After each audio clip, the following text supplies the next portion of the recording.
Hey everybody, I'm out here in Santa Barbara doing some stretching at my friend's house.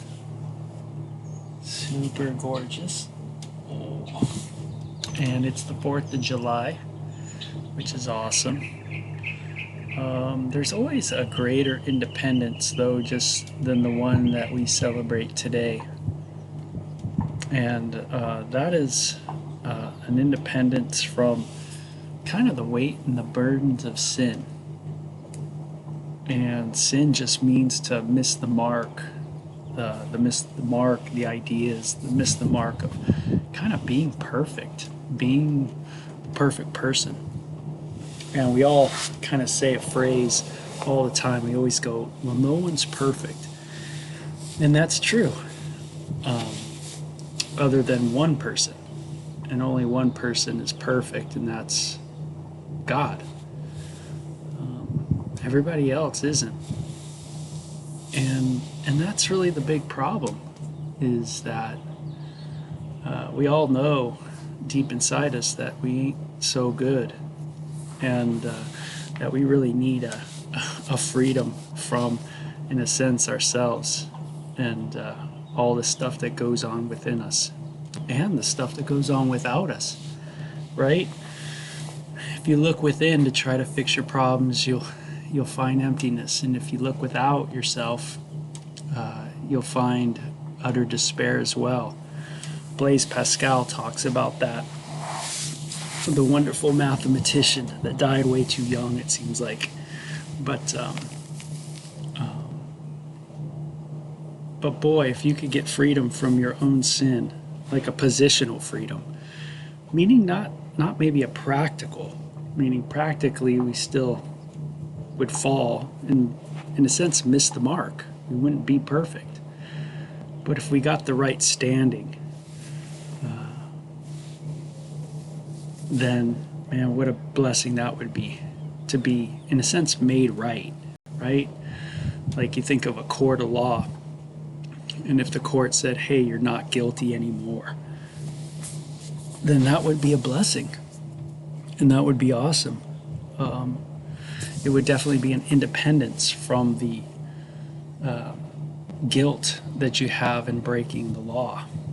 And when you think of God's law, when I was growing up reading the 10 Commandments when I was around 17, I read things like, thou shalt not murder, thou shalt not commit adultery, thou shalt not bear false witness, thou shalt honor your mother and father, and you shall not covet. And I thought, wow, well, definitely did those.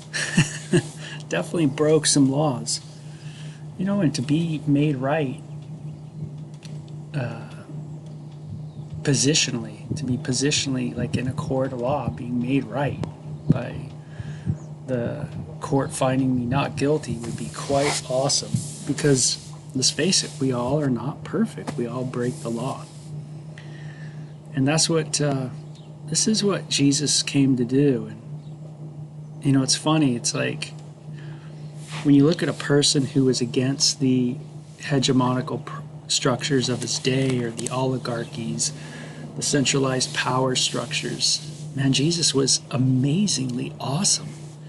He was the underdog. Man, he was the one who was the guy who fought against it in the most beautiful way and in the most right way. And yet that power structure hated him so much they crucified him. And yet Jesus says, no one takes my life, but I lay it down. And he volitionally laid down his life for me and you, so that we could have a positional right standing with God, to be, in a sense, made right in the court, so that court could say, yeah, you're right. And we needed forgiveness, from our own guilt and from us breaking the law. And this is what Jesus has come to do. And that's the greatest independence one could have, is just the freedom from the burden of not being perfect. not being everything that you know we can be. And that's what we're trying to do on this planet. Everybody's trying to do the right thing, but we can't. And obviously we can't. I mean, any just empirical look from outside, and you know that we just don't do a good job. We fail utterly. But though we try with all the might in the world. So this is what Independence Day seems to point to, is the greater need of independence, of this problem that we have, this one that we all know of all too well. And this is what the lowly man from Nazareth came to do. And this is what makes his life so beautiful, and one to want to emulate. So there it is. Take care. Bye-bye.